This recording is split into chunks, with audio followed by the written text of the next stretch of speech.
Téléspectateurs de Bloc 221 TV, bonjour et bienvenue, c'est l'heure de la revue de l'actualité. Ayib Daffé a indiqué les raisons pour lesquelles il n'y a pas d'appel à candidature pour les nominations à des postes de responsabilité. Une promesse de campagne du candidat Diomaye Faye. Il faut rappeler que dans le projet, cette promesse a été planifiée. Il est prévu qu'il sera mis en œuvre pendant toute la durée du mandat. Il ne s'agissait pas d'une promesse mise en œuvre dans 6 ou 3 mois, a-t-il justifié. Ce proche d'Ousmane Sonko fait remarquer qu'il n'y a pas encore de cadre juridique actuellement pour encadrer l'appel à candidature. Un conseil des ministres, le président de la République avait demandé au premier ministre d'élaborer un projet de décret sur l'appel à candidature et je pense que c'est dans l'agenda législatif et réglementaire. Un temps utile, ce projet de décret sera soumis au conseil des ministres, a-t-il promis. Lors d'une récente conférence de presse, Bougane Gueye Dany, non moins patron du groupe de presse des médias, a émis des sévères critiques à l'encontre du duo Diomaye Sonko, remettant en question leur capacité à résoudre les problèmes des Sénégalais, en particulier les fonciers. Dans ses déclaration, le leader de Gëm Sa Bopp a exposé la gravité des litiges fonciers au Sénégal, affirmant que plusieurs personnalités auraient acquis illégalement des hectares de terre dans la région de Mbourkat. Il a particulièrement pointé du doigt le président de la République, exigeant des explications sur les hectares de terre qu'il aurait obtenus. Bougane Gueye Dany a vivement critiqué la gestion financière du président Diomaye. Selon lui, seulement 28% du budget de l'année 2024 avait été consommé à ce jour, ce qu'il interprète comme un signe flagrant de mauvaise gestion. Pour appuyer ses accusations, il a présenté un document censé prouver ses affirmations, soulignant ce qu'il perçoit comme une utilisation inefficace et problématique des ressources publiques. Concernant les impôts, il a affirmé avec force qu'il n'a aucune dette envers l'État, se défendant ainsi contre toute accusation de malversation ou d'évasion fiscale. Viviane Chidid,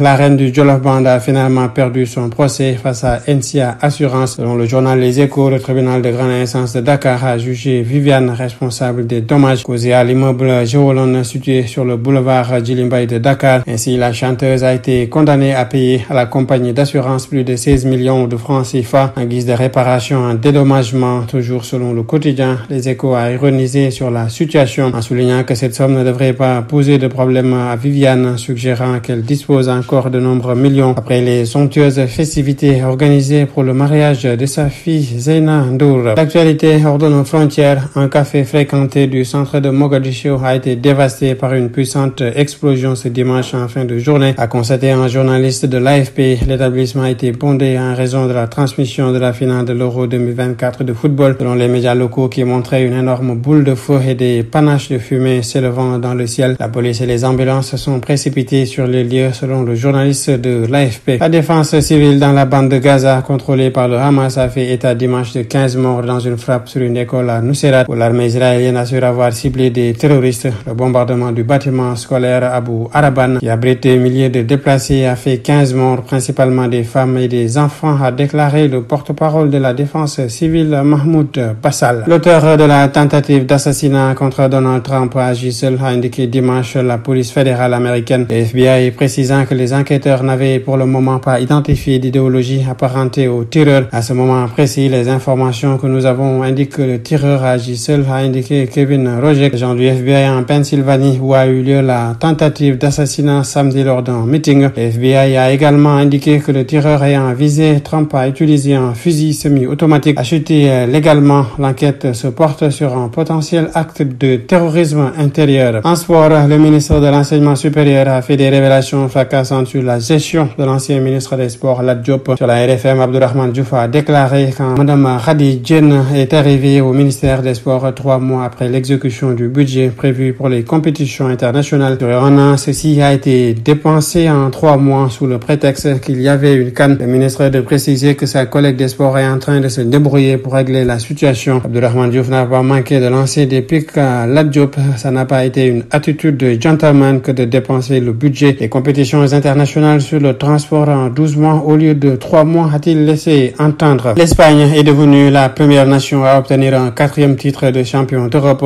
après 1964, 2008 et 2012 en battant l'Angleterre en finale de l'Euro 2024 2-1 dimanche à Berlin. La Roja a ouvert la marque par Nico Williams à 47e avant l'égalisation anglaise signée Cole Palmer à la 74e. Mais Mikel Oyarzabal a inscrit le but vainqueur à la 86e minute. C'était tout, mesdames et messieurs. Nous vous donnons rendez-vous dans un autre numéro. D'ici là, restez avec nos programmes. Bloc 221 TV.